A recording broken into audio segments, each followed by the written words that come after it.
دوستوں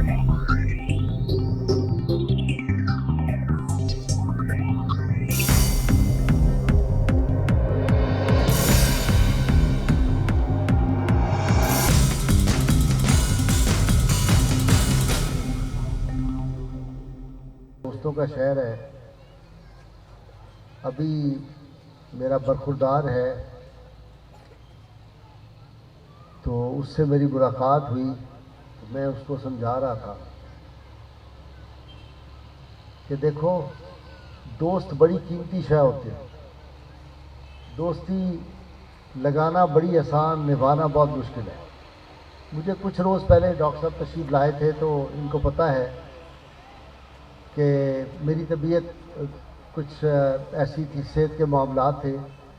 تو مجھے ڈاکٹر نے کہا آپ نے سفر نہیں کرنا ان دنوں. میں نے کہا یہ ہو نہیں سکتا. ڈاکٹر یونس رضی ایسا محبت والا ہمارا دوست ہے، اللہ تعالیٰ ان کو سلامت رکھے. اور یہ صوفی دانشور ہے جی. میری ان سے جو پہلی ملاقات ہوئی، پہلی دفعہ ان سے ملاقات ہوئی، تو وہ ملاقات کچھ ایسی تھی کہ وہ کہتے ہیں یوسف اگر بیٹھے ہوئے تمہاری نظر کر رہا ہوں یہ شعر. وہ کہتے ہیں وہ کچھ اس طرح سے آئے مجھے اس طرح سے دیکھا، وہ کچھ اس طرح سے آئے مجھے اس طرح سے دیکھا، میری آرزو سے کمتر میری تاب سے زیادہ. یہ وہ شخص ہے جو ہر وقت جو ہے صدقہ بانٹتا ہے. حدیث رسول صلی اللہ علیہ وسلم ہے کہ مسکرا کے ملنا جو ہے یہ صدقہ ہے.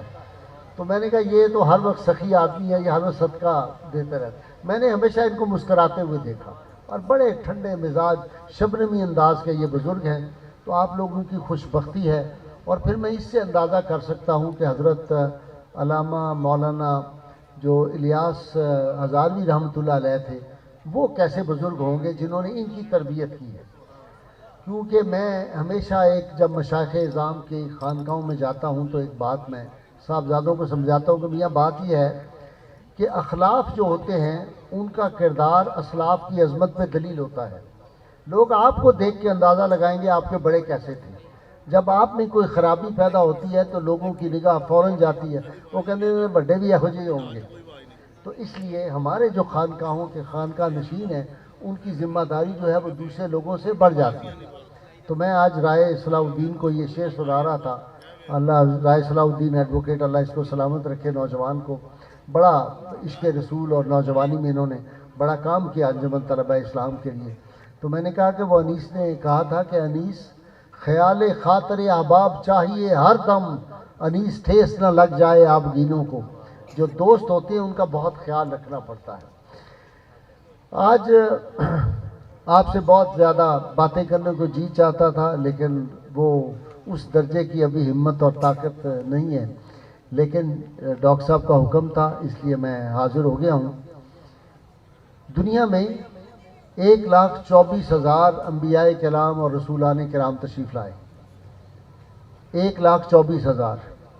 ان سب میں سے آپ کا اعزاز اور آپ کا اعجاز کیا ہے؟ آپ کون لوگ ہیں؟ ہماری نسبت کیا ہے؟ بیدل کی مجھے بیدم بارسی کا شعر یاد آتا ہے. بڑی کمال کی بات کیا گیا جی. اس نے کہا رسول اللہ صلی اللہ علیہ وسلم سے ہماری نسبت جو ہے نا اس کا اگر ہمیں خیال آ جائے، جب یہ نسبت کا خیال آتا ہے کہ اچھا ہم وہ لوگ ہوں گے جب میدان حشر میں آئیں گے تو ساری امتیں جو انبیاء کی ہیں وہ رشک کریں گی کہ یہ کون آ رہے ہیں، ہماری شان کیا ہوگی. تو وہ کہتا ہے یا رسول اللہ صلی اللہ علیہ وسلم ہم تیرے اقبال سے چلتے ہیں سینہ تان کر، ہم تیرے اقبال سے چلتے ہیں سینہ تان کر، اور ناز ہو جاتا ہے پیدا تیرا کہلانے کے بعد. یہ جو نسبت ہے، نسبت مصطفیٰ صلی اللہ علیہ وسلم، اس کا میدان حشر میں پتہ چلے گا، اس دنیا میں بھی پتہ چلتا ہے، ہر لمحے پتہ چلتا ہے. یہ جو صفائی کا پیغام، یہ جو حیا کا نظام اللہ کے محبوب صلی اللہ علیہ وسلم نے دیا، پوری قومیں جو ہیں وہ ترس رہی ہیں اس نظام کو. میں کئی دفعہ یہ بات ٹیلی ویژن پہ ملک میں بیرون ملک کہہ چکا ہوں کہ رسول اللہ صلی اللہ علیہ وسلم ابھی حال ہی میں کتاب شائع ہوئی ہے. اہل سنت کے بہت بڑے عالم علامہ مسعود صاحب انہوں نے امریکہ سے ایک کتاب شائع کی ہے. کتاب کا انہوں نے نام رکھا ہے would you like to know something about Islam. تسی کوئی اسلام دے بارے جاننا چاہتے ہو؟ آگے انہوں نے ایک فقرہ اس کتاب کا اپنا عنوان میں لکھا ہے کہ ٹائم از رائٹ، وقت آ چکا ہے، اب رسول اللہ صلی اللہ علیہ وسلم کا پیغام جو ہے یہ پوری دنیا میں پہنچنے کے لیے وقت بالکل تیار ہے. میں جو آپ کو بات نوجوانوں عرض کرنا چاہتا ہوں وہ یہ ہے کہ دنیا میں 1,24,000 انبیاء کرام آئے. ایسے ایسے انبیاء کرام جلیل القدر حضرت موسیٰ علیہ السلام آئے. آپ کی امت پہ اللہ تعالیٰ نے کتنا کرم کیا, کیسے من و سلوہ ان پہ نازل ہوا, کتنی اللہ تعالیٰ نے ان پہ برکات اور نوازشات کر دی. لیکن جب مشکل مرحلہ آیا تو اپنے نبی سے ان کی محبت کا یہ عالم تھا کہ ان بد نصیبوں نے کہا کہ جب مقابلہ ہونے لگا کفار سے تو انہوں نے کہا کہ موسیٰ علیہ السلام آپ جائیں, آپ کا رب جائے لڑے. انا ہا ہونا قائدون, اسی دے بیٹھ کے تماشا دیکھنے والے ہیں بچوں ہاں. لیکن یہ ہمارا اعزاز ہے, یہ اللہ کے محبوب صلی اللہ علیہ وسلم کی امت تھی, یہ ہمارے اسلاف تھے جنہوں نے کیا کہا. میدان بدر لگنے والا تھا, صحابہ کو بلایا, میٹنگ ہو رہی ہے, مشورہ ہو رہا ہے. کیا کہا صحابہ نے, اللہ اکبر, کہا یا رسول اللہ, ابھی جلندری بڑی خوبصورت بات, اس نے کہا کہ اٹھے مقداد اور یہ عرض کی ہے ہادی عالم. اٹھے مقداد, مشورہ ہو رہا ہے نا کہ کیا کرنا چاہیے, کیسے ہمیں مقابلہ کرنا چاہیے, میدان بدر لگنے والا ہے, اللہ کے محبوب صلی اللہ علیہ وسلم مشورہ کر رہے ہیں. حفیظ جلندی نے لکھا اٹھے مقداد اور یہ عرض کی ہے ہادی عالم, نہیں ہے قوم موسیٰ کی طرح کہہ دینے والے ہم, نبی کا حکم ہو تو پھانس جائیں ہم سمندر میں, اور جہاں کو زیر کر دے نعرہ اللہ اکبر میں. یا رسول اللہ, میں جناب مقداد کھڑے ہوئے, کہا یا رسول اللہ صلی اللہ علیہ وسلم آپ حکم کریں, ہم آپ کے دائیں لڑیں گے, ہم آپ کے بائیں لڑیں گے, ہم آپ کے سامنے کھڑے ہو کے آپ کی حفاظت کریں گے, آپ کی پشت پہ کھڑے ہو کے ہم لڑ جائیں گے. یہ اس امت کے جذبے تھے, اور 14.5 صدیاں گواہ ہیں وہی جو جذبہ صحابہ کا تھا وہ آج تک باقی ہے. حضور صلی اللہ علیہ وسلم کی ناموس پہ ہم نے کبھی کمپرومائز نہیں کیا, نہ قیامت تک کریں گے. کوششیں یہی ہیں. میں دکھ کے ساتھ آپ کو بتا رہا ہوں, آج کل بعض مشائخ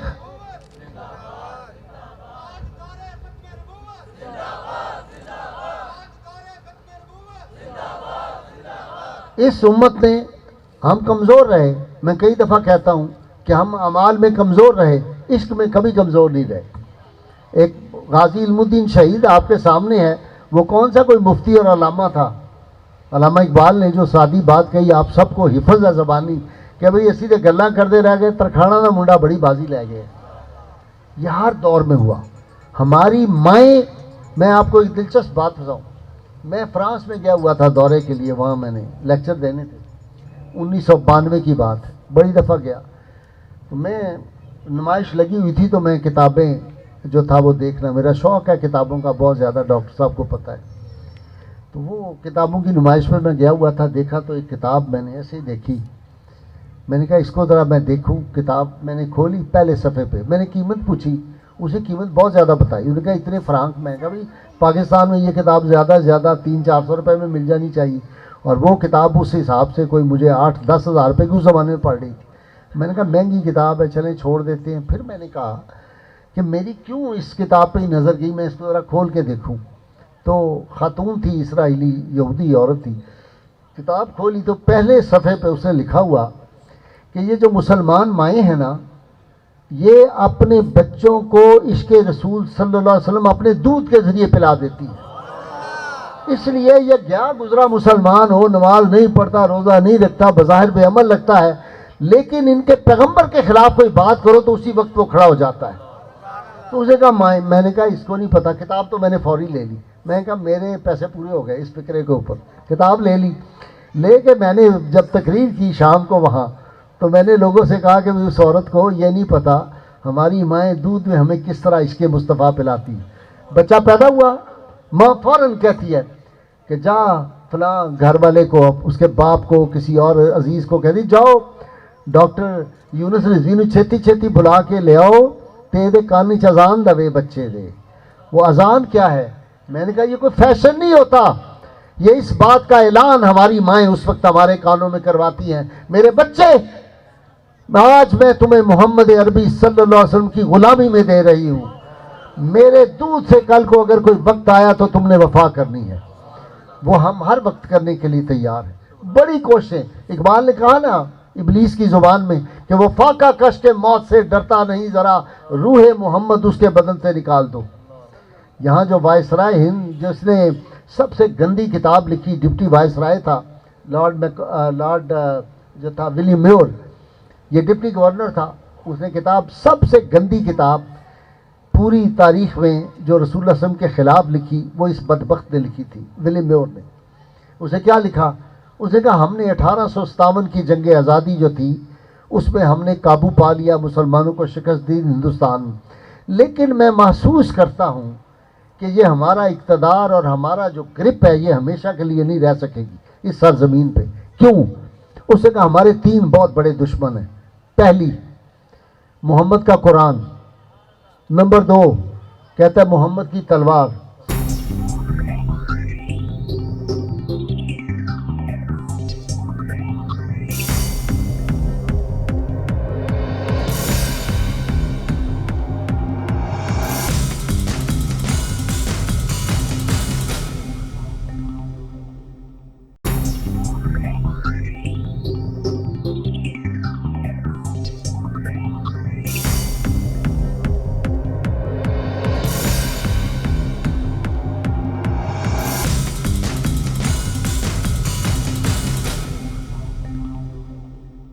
صلی اللہ علیہ وسلم۔ تیسری کہتا ہے محمد کی نسبت عشقی جو اس کے ماننے والوں اس امت کے لوگوں میں ہے، جب تک یہ کمزور نہیں ہوتی یہاں ہم کبھی قبضہ نہیں قائم رکھ سکتے۔ یہ ہماری ماؤں نے جو ہماری تربیت بچپن سے کی ہے، ہمیں عشق رسول صلی اللہ علیہ وسلم جو ہے وہ اپنی ماؤں سے اپنے باپوں سے ملا ہے، اس کو نہیں کوئی نکال سکتا۔ کوششیں بدستور جاری ہیں۔ میں نوجوانوں تمہیں کہتا ہوں، یہ جو ساری رات تم رنگ برنگی یہ جو محفل نعت محافل نعت کر رہے ہو، ساری رات جاگ کے، یہ کتنے افسوس کی بات ہے کہ صبح تمہاری نماز چھوٹ جائے۔ یہ ہمارے عشق رسول کا عالم ہے۔ ہم نے ایسی نعتیں شروع کر دی شعوری اور غیر شعوری طور پر رسول اللہ صلی اللہ علیہ وسلم کی وہ جو عظمت ہے اس سے ہٹانے کے لیے۔ آپ غور نہیں کرتے کہ جہان محتاج، وہ کیا نعت پڑھتے ہیں جی جاہل سے، کہ ساری دنیا محتاج فاطمہ دے والد دی تے نبی محتاج فاطمہ دا، نعوذ باللہ من ذالک۔ وہ اس طرح کی نعتیں یہ آ رہا ہے نہیں؟ ہاں، نبی آسرا کل جہان دا تے نبی دا آسرائے ماں حسین دی، نعوذ باللہ من ذالک۔ اس طرح کی باتیں ہو رہی ہیں، ہم نے غور ہی نہیں کیا۔ اور آپ لوگ جو ہمارے سادے ہیں وہ نعتیں سن کے وہ نوٹ لٹا رہے ہوتے ہیں، کہتے میں سب کے لب کو لے آواں کتوں سونا تیرے نال دا۔ میں کوشش کر رہا ہوں، ان جیسا ہے نہ ہوگا، نہ قیامت تک تصور ہو سکتا ہے۔ اور یہ نعتیں ہماری محفلوں میں پڑھی جا رہی، میں لب کے لے آواں کتوں سونا تیرے نال دا۔ میری کوشش ہے گی میں تیرے مقابلے تے لے آواں۔ واسن من کا لم ترکت تو عینی واجمل من کا لم تلد النساء خلقت مبرأ من کل عیب کانک قد خلقت کما تشاء۔ یہ حسان بن ثابت کہہ گیا آخری بات، یا رسول اللہ تہاڈے جا سونا میری اکھاں نے نہیں دیکھیا، میری اکھاں نے کی دیکھنا سی، کسی ماں نے جمیا نہیں تہاڈے جا۔ اور یہ تو رسول اللہ صلی اللہ علیہ وسلم کی شان ہے۔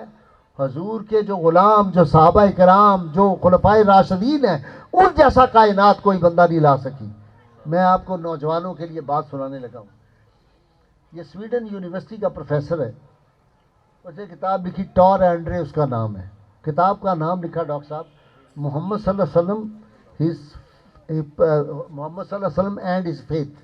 کتاب کا نام محمد صلی اللہ علیہ وسلم تے انہاں دا یقین، انہاں دا ایمان یا انہاں دا عقیدہ۔ کتاب لکھی، کتاب میں لکھتا ہے کہ میں بچپن میں جاتا تھا یہ معبد خانوں میں، گرجوں میں جاتا تھا، کہتا ہے ہم عیسائی تھے، جب جاتے تو پادری ہمیں محمد صلی اللہ علیہ وسلم کے خلاف باتیں سکھایا کرتے تھے، تو کہتا ہے وہ ہم سنتے تھے تو ہمارے دل میں ایک بغض اور حسد پیدا ہوا تھا اور نفرت ایک رسول اللہ صلی اللہ علیہ وسلم کے۔ یہاں میں ایک اور بات آپ کو سنا دوں، نوجوانوں ہمارا قصور ہے، میں آپ کو پوری ذمہ داری سے کہتا ہوں، جس بات کا میں نے آپ کو ذکر کیا نا کہ علامہ مسعود نے جو کتاب لکھی امریکن نے، ان کا دعویٰ، اور میں نے وہ کتاب ساری پڑھی۔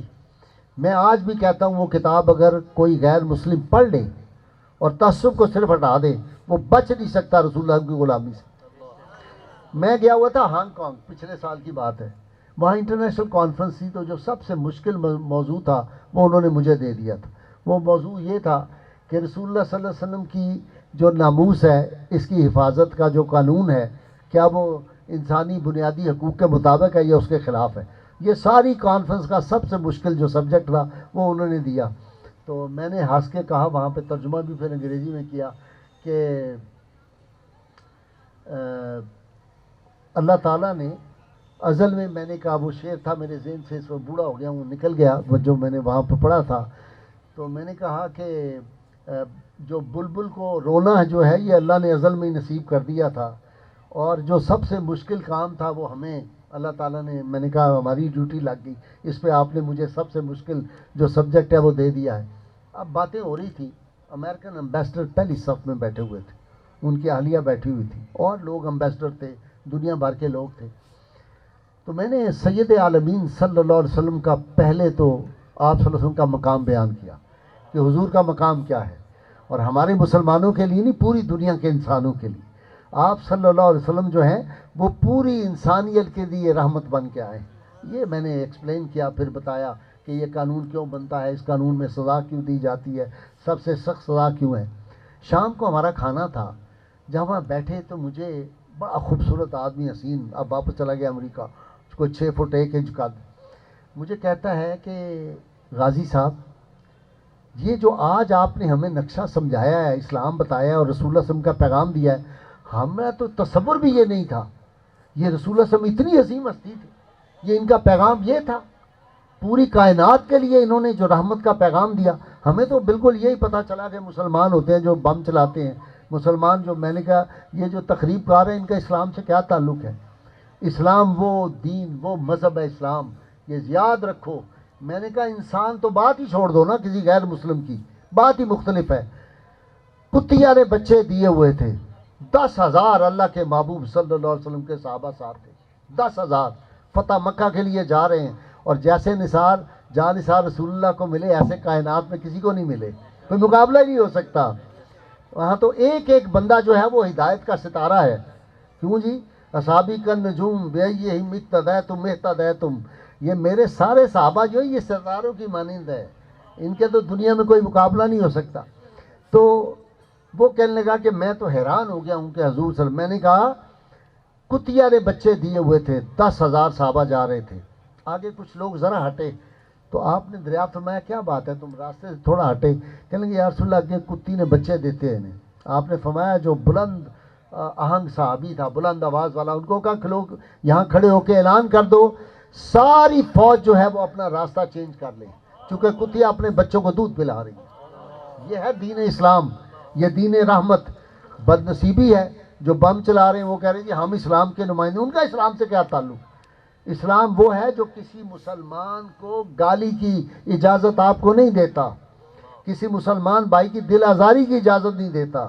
ہمارا دین تو ایک وہ دین تھا, پر اب کیا کریں کہ ان کے ہاتھوں چڑھ گئے. تو میں آپ سے عرض کر رہا تھا ٹور ہنڈرے, جس نے سویڈن میں وہ کتاب لکھی محمد صلی اللہ علیہ وسلم اینڈ ہز فیتھ, اسے کہا بچپن سے سنتے تھے باتیں تو دل میں ایک نفرت تھی. کہتا میں ایک دن بیٹھا ہوا اور میں نے سوچا میں PhD ڈاکٹر ہوں, یونیورسٹی میں پڑھاتا ہوں, یہ میں اپنے جو ہمارے مذہبی رہنما ہیں ان کی باتیں سن سن کے ہی میں بھی محمد صلی اللہ علیہ وسلم کے خلاف جو ہے ایک دل میں نفرت, میں خود کیوں نہ پڑھوں. کہتا ہے میں نے کہا اچھا میں ان کو پڑھوں گا. پھر مجھے یکدم خیال آیا کہ پہلے یہ تو دیکھیں انہوں نے جو جماعت تیار کی تھی وہ کیسے لوگ تھے. اگر ان کے بندے جو انہوں نے تیار کیے وہ اچھے تھے تو یقیناً وہ تو پھر ان کے سردار تھے, وہ تو بہت ہی اچھے ہوں گے. کہتے میں نے اپنا کتابیں نکالی, دیکھا تو میں نے دیکھا کہ کون ٹاپ آف دی لسٹ کون تھے, تو مجھے پتہ چلا 4 تھے, ابو بکر صدیق رضی اللہ تعالیٰ, عمر فاروق رضی اللہ تعالیٰ, جناب عثمان ذو النورین علی المرتضیٰ شیر خدا. کہتا ہے میں نے ان 4 کے بارے میں لٹریچر تلاش کرنا شروع کیا اور لٹریچر پڑھا. تو کہتا ہے کہ میں قسم کھا کے کہتا ہوں کہ جو میں ان کی زندگیاں پڑھتا چلا گیا, میں نے کہا ان جیسا تو دنیا میں کوئی نظر نہیں آتا. جب ان کا یہ عالم ہے, وہ جو کہا نا کسی نے کہ جس وقت خدمت میں ان کی ابو بکر و عمر عثمان و علی, اس وقت رسول اکرم کے دربار کا عالم کیا ہوگا. اور چاہیں تو اشاروں سے اپنی کایا ہی پلٹ دیں دنیا کی, یہ شان ہے خدمت گاروں کی, سردار کا عالم کیا ہوگا. ہماری نسبت وہ ہے رسول اللہ صلی اللہ علیہ وسلم سے. آپ ہمیں اس پہ فخر کرنا چاہیے. سوچو ہم کون ہیں. دیکھیں حضور سید عالمین صلی اللہ علیہ وسلم گھر میں آرام فرما رہے تھے, اوپر چادر مبارک لی ہوئی تھی. اتنی دیر میں بریرہ آپ کی خادمہ تھی، بریرہ آئی روتی ہوئی باہر سے، باہر گئی تھی بازار میں کسی کام سے، روتی ہوئی واپس آئی، آپ نے آواز سنی، آپ نے کہا بریرہ کیا ہوا؟ کہا یا رسول اللہ صلی اللہ علیہ وسلم میں بازار میں گئی تھی، تیز ہوا چل رہی تھی تو میرے سر سے دوپٹہ سرک گیا میرا۔ وہاں ایک بظاہر مسلمان جو منافق تھا، اس نے کہا بریرہ یہ تمہارے سر سے دوپٹہ اترا ہوا، تمہارے بال نظر آ رہے ہیں، تم اس بات پہ نہ فخر کرنا کہ محمد صلی اللہ علیہ وسلم کی خدمت گزار ہو، تم بخشی جاؤ گی، محمد بھی تمہیں نہیں بخشوا سکتے۔ یہ یا رسول اللہ میں نے بات سنی ہے اور میں بہت پریشان ہوں، اس لیے میں رو رہی ہوں۔ سید عالمین صلی اللہ علیہ وسلم اٹھے اور چادر مبارک جو تھی وہ پوری آپ اس طرح نہیں لے سکے جلدی میں، چادر گھسٹتی ہوئی آئی ہے، پہلی چادر کا حصہ آپ کے یہاں کندھے مبارک پہ پیچھے چادر گھسٹ رہی ہے۔ آپ صلی اللہ علیہ وسلم مسجد نبی میں ہے، بلال سب کو اکٹھا کرو، بلاؤ، آواز دو۔ سب لوگ اکٹھے ہو گئے، ایک جلال چہرہ انور پہ، رسول اللہ صلی اللہ علیہ وسلم کا جمال بھی ہو تو پھر آپ کو پتہ ہے کہ چاند کو جو ہے چھپنا پڑ جاتا ہے، وہ حسن، وہ جمال، اور جب جلال ہو تو پھر بھی یہ ایسی کیفیت ہوتی ہے، بڑے بڑے نامور سرداروں کے سانس گم ہو جاتے ہیں کہ یہ بارگاہ کون سی ہے، ادب کا ہی زیر آسماں آزرش نازک تر، نفس گم کردہ می آیت جنید و با یزیدی جا، یہ ادب کی بارگاہیں ہیں۔ آج نام لے رہے ہوتے ہیں رسول اللہ صلی اللہ علیہ وسلم کا ذکر پاک، میں نے اپنے بڑے تعلقات ایک بہت بڑے پیر زادہ سے ختم کر دیے، مجھے 10 سفارشیں آئیں لوگوں کی، میں کہا میں نہیں اس سے ملنا چاہتا۔ اس نے کیا اپنی تقریر میں نعوذ باللہ اس طرح کے الفاظ کہہ دیے۔ میں نے امام حسین کا شجرہ دیکھا، مجھے وہاں محمد تو کہیں نظر نہیں آیا، مجھے تو ابو طالب ہی نظر آئے۔ میں نے کہا جس شخص نے اس گستاخانہ انداز میں میرے آقا صلی اللہ علیہ وسلم کا نام لیا، میں اس سے تعلق نہیں رکھ سکتا۔ ہماری نسبتیں، میں روز کہتا ہوں، ہماری غیر مشروط محبت اور لامحدود وفاداری صرف اور صرف نبی عالمین صلی اللہ علیہ وسلم سے ہے۔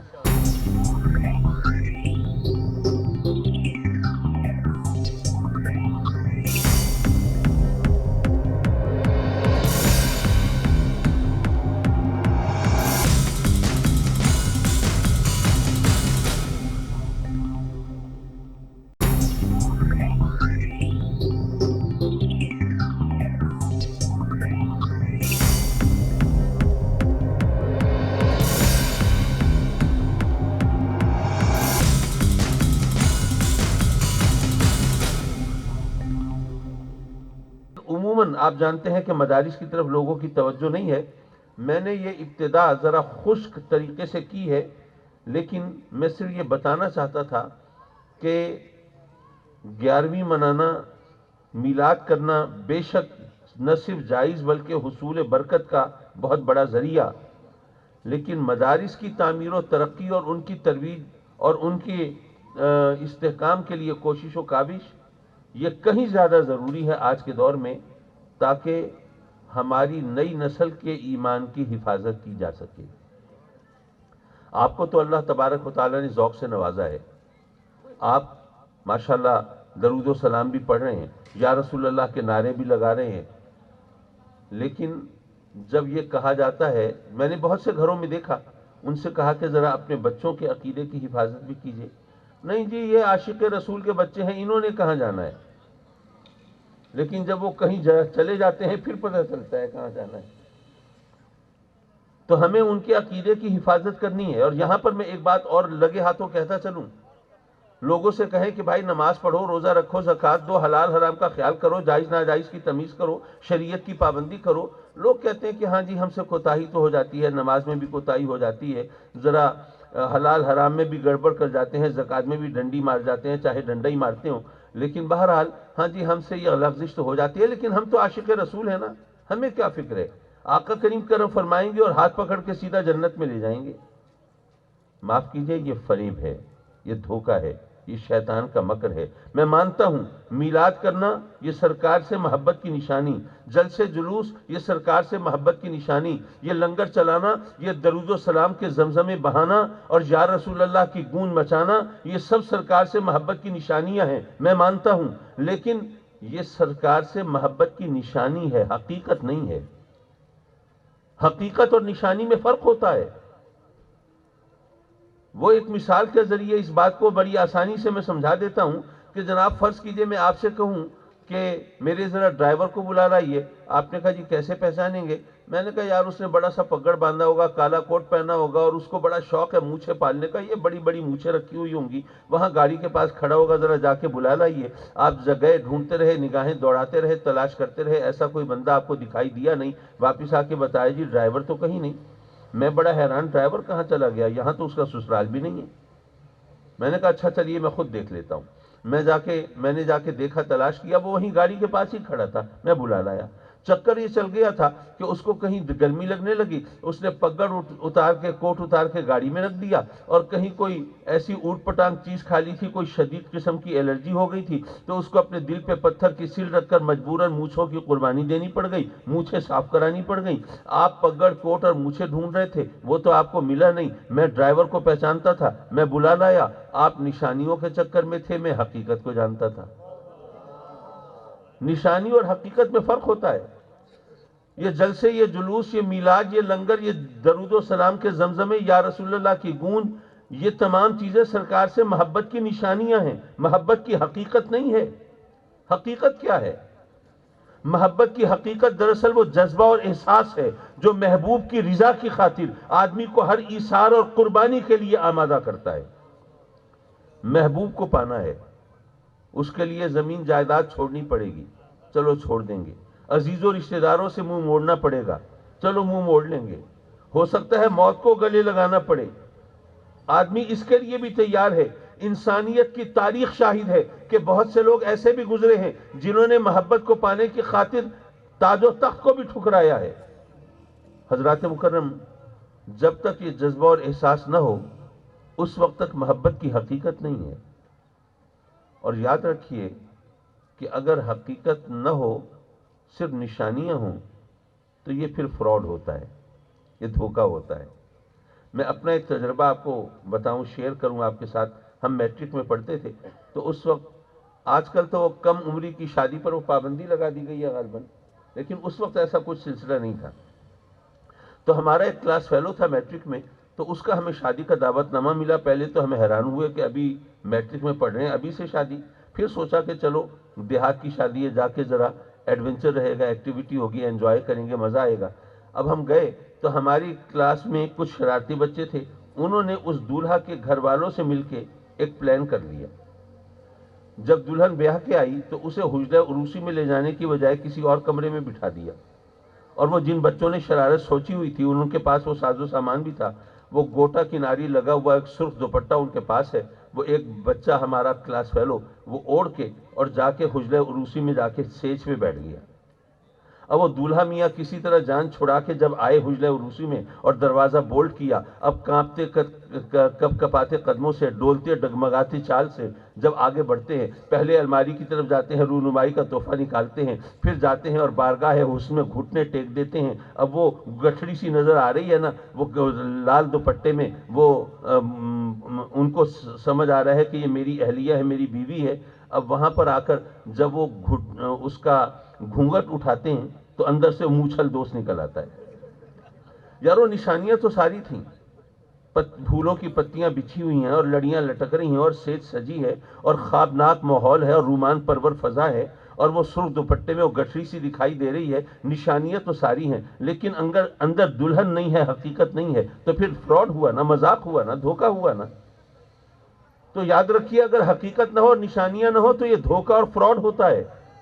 یہ جلسے بھی ہوں, جلوس بھی ہوں, نعرے بھی ہوں, زمزمے بھی ہوں, لنگر بھی چل رہے ہوں, جھنڈے جھنڈیاں بھی لہرا رہی ہوں, لیکن آقا کریم کی محبت کی خاطر, ان کی رضا جوئی کی خاطر ایثار و قربانی سے گریزاں ہو بندہ, نہ نماز پڑھے, نہ روزہ رکھے, نہ حلال حرام کا خیال کرے, نہ شرعیت کی پابندی کرے, تو اس کا مطلب یہ ہوا کہ نشانیاں تو ہیں, حقیقت تو نہیں ہے. تو اس کا مطلب یہ ہوا کہ پھر فراڈ کر رہے ہو. تو اللہ رسول کو تو دھوکہ نہیں دے سکتے بھائی, پھر کس کو دھوکہ دے رہے ہو؟ اپنے آپ کو دے رہے ہو. جو اپنے آپ کو دھوکہ دے, اس پر دوسرا کون اعتبار کرے گا؟ تو کہنے کا مقصد یہ تھا کہ ہم اہل سنت اس حوالے سے ذرا کمزور ہیں. تو آج کی محفل میں میرا ایک پیغام تو یہ ہے کہ درود و سلام پڑھنے والوں نماز بھی پڑھا کرو, اور آقا کریم کی غلامی کا دعویٰ کرنے والوں شریعت کی پابندی بھی کیا کرو, تاکہ پتہ چلے کہ نشانیاں ہیں تو حقیقت کے بغیر نہیں ہیں. میں نے جو آیہ کریمہ تلاوت کی. اب ان علماء کی موجودگی میں کچھ بات کرنا ظاہر ہے کہ اس سے ایک آزمائش محسوس ہوتی ہے، لیکن میں سوچتا ہوں کہ ہر اعزاز آزمائش کے ساتھ مشروط ہوتا ہے. قل ان کنتم تحبون اللہ فاتبعونی یحببکم اللہ. اچھا، قرآن مجید کا ہر لفظ، ہر حرف ہمارے لیے ہدایت کا کوئی نہ کوئی پہلو رکھتا ہے، لیکن میں نے دیکھا ہے کہ علماء کرام عام طور پر لفظ قل سے سرسری سے گزر جاتے ہیں. حالانکہ میرا ایمان اور یقین ہے کہ قرآن مجید میں جہاں بھی لفظ قل آیا ہے وہ مفعول اور معنی کے حوالے سے ایک علیحدہ اکائی رکھتا ہے. اس پر غور کر، میں اس کی ایک مثال پیش کر دوں تاکہ بات آگے چلانے میں آسانی ہو. ہم سب مسلمان ہیں اللہ کے فضل و کرم سے اور کلمہ گو ہیں اور کہتے ہیں لا الہ الا اللہ، اللہ کے سوا کوئی معبود نہیں. تو آپ کا کیا خیال ہے، یہاں پاکستان میں کوئی اور معبود نہیں، لیکن امریکہ نے تو ساری دنیا کو نتھ ڈال کے رکھی ہوئی ہے، شاید وہاں کوئی اور معبود ہو. ہم کہتے ہیں کہ نہیں، پوری دنیا میں کوئی اور معبود نہیں. چلو اس دنیا میں، اس کرۂ ارض پر، اس گلوبل ولیج میں، اس زمین پر جہاں ہم رہتے بستے ہیں، یہاں پر کوئی اور معبود نہ ہوگا، لیکن شاید چاند پر، سورج پر، ستاروں، سیاروں پر، کہکشاؤں میں، آسمانوں پر شاید کوئی اور خدا ہو. ہم کہتے ہیں کہ نہیں، پوری کائنات میں بس وہی وحدہ لا شریک ہے. اگر کوئی ہم سے پوچھ لے کہ جناب آپ کے اس دعوے کی حیثیت اور حقیقت کیا ہے، کہ آپ نے آسمانوں پہ جا کر دیکھا ہے، کیا چاند اور سورج پہ جھانکا ہے؟ بھئی دیکھیے، اگر کسی دور افتادہ پسماندہ ریموٹ ایریا کا رہنے والا کوئی شخص ہو جس نے اپنی یونین کونسل کی جوریسڈکشن سے باہر قدم نہ نکالا ہو اور اتفاقاً اس کو لاہور جانے کا موقع ملے اور سیر سپاٹا کرتے ہوئے اس کی نظر پڑے مینار پاکستان پر، حیران اور ششدر رہ جائے، ورطہ حیرت میں پڑ جائے، اور پھر واپس آ کر ایک ایک کو پکڑ کے کہے کہ تم نے دیکھا ہے مینار پاکستان؟ اللہ اکبر، اتنا اونچا مینار تو دنیا میں کوئی اور ہو نہیں سکتا. تو جنہوں نے دنیا دیکھی ہے وہ ہنسیں گے، مذاق اڑائیں گے، وہ کہیں گے اس کی باتوں پہ نہ جاؤ، یہ بیچارہ یہیں اس علاقے کا رہنے والا، یہ کبھی باہر نکلا نہیں تھا، اس نے دنیا دیکھی نہیں ہے، اس کا تجربہ محدود ہے، مشاہدہ محدود ہے، یہ بیچارہ کنویں کا مینڈک ہے نا، اس کو کیا پتا دنیا میں کیسے اونچے اونچے مینار ہیں جن کے سامنے مینار پاکستان تو گویا بچہ نظر آتا ہے. اگر اس نے دنیا دیکھی ہوتی تو اس کو پتا ہوتا دنیا میں کیسے اونچے اونچے مینار موجود ہیں. یارو، اگر کوئی دیہاتی، کوئی دور افتادہ پسماندہ علاقے کا رہنے والا جس نے دنیا نہیں دیکھی، اگر مینار پاکستان کو دیکھ کر اسے دنیا کا سب سے اونچا مینار کہے، اس کے بارے میں تو کہو کہ یہ کنویں کا مینڈک ہے، اس نے دنیا دیکھی نہیں، اس کی بات کی کوئی حیثیت نہیں، کوئی وزن نہیں، اور ہم خود یہاں جڑ والا میں بیٹھ کے کہیں کہ اس ساری کائنات کے اندر کوئی اور خدا نہیں، تو کوئی ہمیں نہیں کہہ سکتا کہ میاں تم بھی تو کنویں کے مینڈک ہو. تم نے کون سا چاند سورج پہ قدم رکھا ہے؟ کیا ستاروں پہ کمندیں ڈالی ہیں؟ کیا کہکشاؤں کا سفر کیا ہے؟ کیا آسمانوں پہ جا کے دیکھا ہے؟ کیا تم نے اس کائنات کی وسعتوں کو کھنگالا ہے؟ یہاں پہ بیٹھ کے کہتے ہو اس ساری کائنات میں کوئی اور خدا نہیں. تمہارے اس دعوے کی حقیقت کیا ہے؟ اس ایمان کی اوقات کیا ہے؟ اور تمہارے اس کلمے کی حیثیت کیا ہے؟ اسی لیے رب کائنات نے فرمایا قل هو اللہ احد، اے محبوب تو ان سے کہہ دے کہ وہ اللہ ایک ہے. اے محبوب، جب تو ان کو بتائے گا، جتائے گا اور میری وحدانیت کا، توحید کا اعلان کرے گا، اقرار کرے گا، اور جب تجھ سے سن کر یہ میری توحید کو مانیں گے، تو اے محبوب پھر اگر کوئی ان کو ریفیوٹ کرنے کی، جھٹلانے کی کوشش کرے گا تو یہ اس کو جواب دے سکیں گے کہ اگر میرا دعویٰ یہ ہوتا کہ مجھے پتا ہے، مجھے خبر ہے، مجھے معلوم ہے، میں نے ساری کائنات دیکھ لی ہے، پوری کائنات میں کوئی اور خدا نہیں ہے، تو تم مجھے جھوٹا کہہ سکتے تھے، کیونکہ میں نے تو ساری کائنات نہیں دیکھی. لیکن یہ میں اپنی طرف سے نہیں کہہ رہا.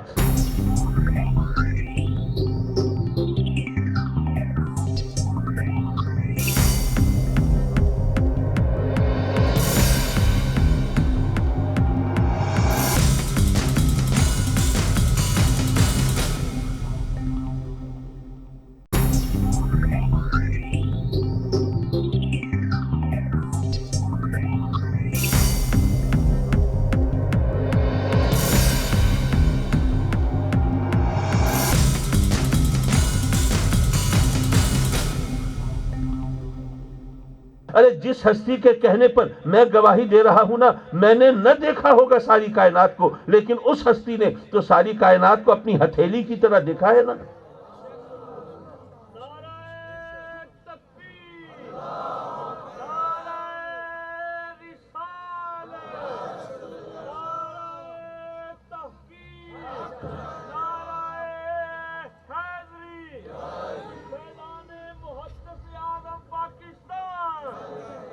حضرات مکرم جب ہم کہتے ہیں کہ تمام کائنات میرے آقا کریم کی نگاہ میں ہے تو کچھ لوگ کہتے ہیں کہ جناب یہ فرقہ واریت پھیلائی جا رہی ہے، امت مسلمہ میں اختلاف و انتشار کا بیج بویا جا رہا ہے اور لوگوں کو آپس میں لڑانے کی سازش ہو رہی ہے، جبکہ میں یہ کہتا ہوں کہ اگر میں یہ نہ مانوں کہ یہ تمام کائنات میرے آقا کریم کی نگاہ میں ہے، میرے کلمے کا اعتبار نہیں ہوتا، میرے ایمان کا وزن نہیں بنتا۔ اگر میں چاہتا ہوں میرے کلمے کا اعتبار کیا جائے تو مجھے یہ ماننا ہے کہ یہ تمام کائنات میرے آقا کریم کی نگاہ میں ہے۔ اب یہاں پر لفظ قل کی حیثیت کا تعین ہو گیا۔ اب چلیے جو آیہ کریمہ پڑھی ہے اس میں دیکھتے ہیں، قل ان کنتم تحبون اللہ فاتبعونی یحببکم اللہ۔ اے محبوب آپ کہہ دیجئے، کن سے کہہ دیجئے؟ جن کا دعویٰ ہے کہ ہمیں اللہ سے محبت ہے، ان سے کہہ دیجئے، کافروں سے نہیں، منکروں سے نہیں، منافقوں اور مشرکوں سے نہیں، جن کا دعویٰ ہے ہمیں اللہ سے محبت ہے ان سے کہہ دیجئے۔ کیا کہہ دیجئے؟ کہ اگر تمہیں اللہ سے محبت ہے تو اے محبوب یہ تیری اتباع کریں، اور اگر تیری اتباع کریں گے تو اللہ ان کو اپنا محبوب بنا لے گا۔ میں سوچنے لگا کہ جو محبت کرنے والے ہوتے ہیں ماشاءاللہ انسان کا تو خمیر ہی محبت سے اٹھا ہے نا، انسا نسیا، وہ مانوس ہوا یا وہ بھول گیا، اور علماء نے کہا کہ ان دونوں کو ملا دو، جب محبت کی انتہا ہوتی ہے تو محبوب کے سوا ہر ایک کو بھول جاتا ہے، تو انسان کا تو خمیر ہی محبت سے اٹھا ہے۔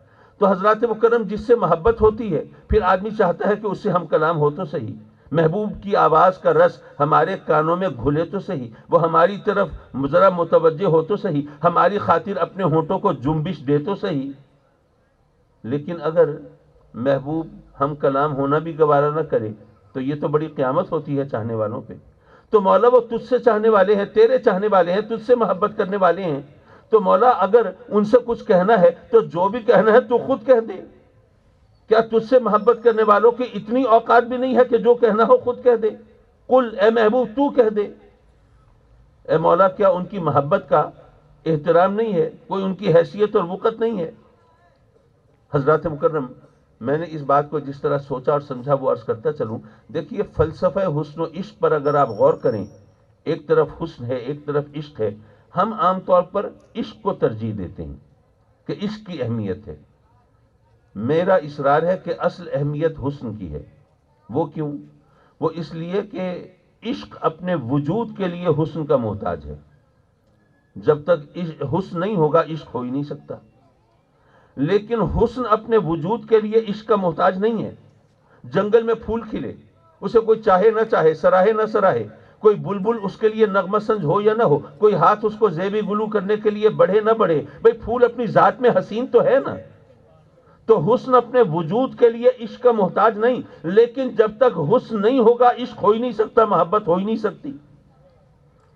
تو جب عشق اپنے وجود کے لیے حسن کا محتاج ہے پھر اصل میں اہمیت تو حسن کی ہوئی نا۔ ممکن ہے آپ میں سے کوئی چٹکی لے، ماشاءاللہ سب سمجھدار ذی وقار لوگ بیٹھے ہیں، کوئی کہے گا کہ آدمی صاحب آپ کا یہ دعویٰ کہ عشق اپنے وجود کے لیے حسن کا محتاج ہے یہ تو محل نظر ہے۔ وہ اس لیے کہ ماں کو اپنے اولاد سے محبت ہوتی ہے نا، تو کیا ہر بچہ کیا حسین و جمیل ہوتا ہے؟ کالے کلوٹے بھی ہوتے ہیں، بد شکل بدصورت بھی ہوتے ہیں، بے ہنگم بھی ہوتے ہیں، بے ڈول بھی ہوتے ہیں، لیکن ماں کو تو محبت ہوتی ہے۔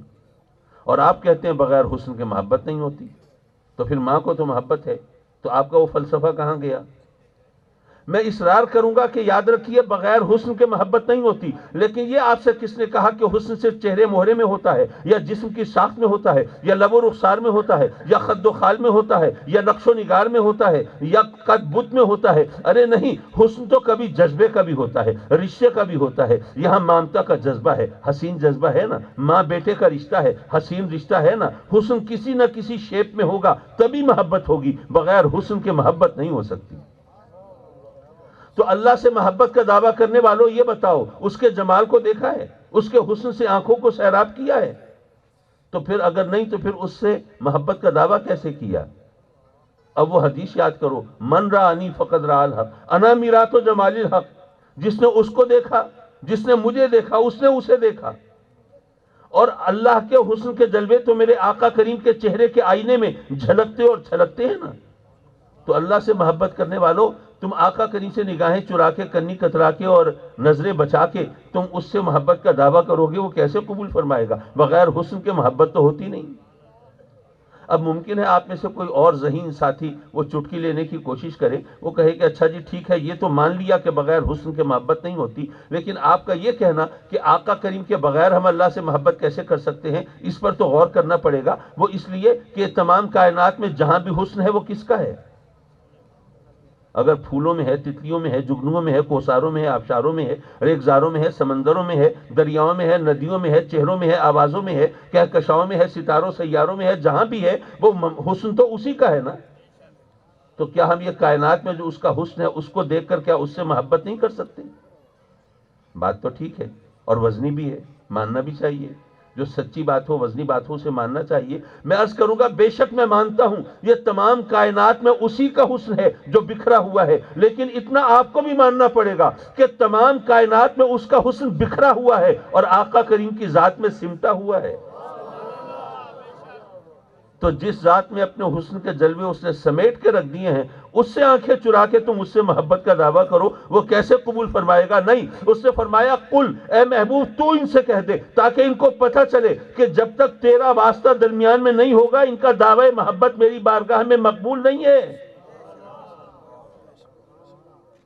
حضرات مکرم، اگر ہم اس حقیقت کو جان لیں کہ ہم اللہ سے محبت بھی آقا کریم کے پردے میں ہی کر سکتے ہیں تو پھر بہت سے سوال جواب وہیں پہ دم توڑ دیں۔ اچھا، یہاں پہ ایک اور نقطہ واضح ہوا ہے، ذرا اس کی طرف بھی میں اشارہ کرتا چلوں۔ دیکھیے یہ تمام کائنات میں حسن اس کا ہے، ذرا اس پر غور کیجئے، اگر پھول میں اس کا حسن جھلکے تو یہ شرک تو نہیں ہے، اور آفتاب میں اگر اس کا نور چمکے تو یہ بھی شرک نہیں ہے۔ بھئی آفتاب میں نور اسی کا ہے نا، پھول میں حسن اسی کا ہے نا۔ اگر پھول میں اس کا حسن جھلکے تو یہ شرک نہیں، اگر آفتاب و مہتاب میں اس کا نور چمکے تو یہ شرک نہیں، تو اگر اس کے علم و اختیار کے جلوے اس کے محبوبوں میں نظر آ جائیں تو یہ شرک کیسے ہو سکتا ہے؟ حضرات مکرم، مجھے میری اوقات نہیں بتائی گئی، لیکن بہرحال اس جم غفیر میں مجھے زیادہ امتحان بھی نہیں لینا چاہیے، میں اختتام کی طرف چلتا ہوں، لیکن صرف ایک نصیحت کی صورت میں، اور اس محفل کے رنگ کے مطابق میں عرض کروں گا کہ حضور محبوب، یہ شاید میں نے وہاں آپ کے ہاں عرض کیا تھا کہ حضور محبوب الہی نظام الدین اولیاء کا واقعہ، تو چونکہ وہ میں کہہ چکا اس کو دہرانے کی ضرورت نہیں ہے۔ چلیے، آپ نے نہیں سنا، چلیے حضور محبوب الہی نظام الدین اولیاء رضی اللہ تعالیٰ عنہ نے انہوں نے ملفوظات میں یہ تحریر فرمایا ہے، اور اس سے پہلے ذرا یہ میں بتاتا چلوں کہ آج کل جو نوجوان ہیں وہ سمجھتے ہیں کہ کھوٹے کھڑے سکے یہ صرف محاوروں کی باتیں ہیں، کیونکہ آج کل کوائنز کا لین دین ہی نہیں ہے۔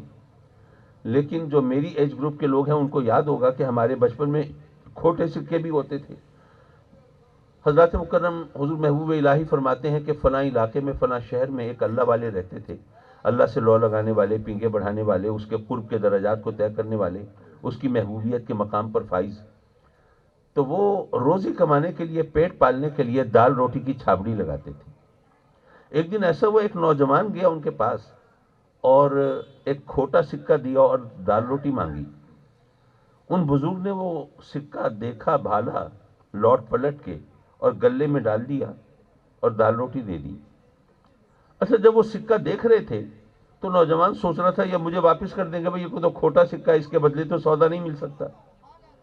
لیکن جب انہوں نے وہ گلے میں ڈال کے سودا دے دیا تو اب وہ سوچنے لگا کہ یہ کیسے ہوا۔ تو اس نے اس کا نتیجہ یہ نکالا کہ لگتا یہ ہے کہ بوڑھے آدمی ہیں، ضعیف ہو گئے ہیں، نظر کمزور ہو گئی ہے، ان کو پتہ نہیں چلتا کھوٹے کھرے کی میں تمیز کرنا ان کے لیے ممکن نہیں۔ ذرا پریٹینڈ کرتے ہیں، لوگوں کو دکھاوا کرتے ہیں کہ بھئی میں دیکھ رہا ہوں، مجھے پتہ چلتا ہے، تاکہ لوگ کھوٹے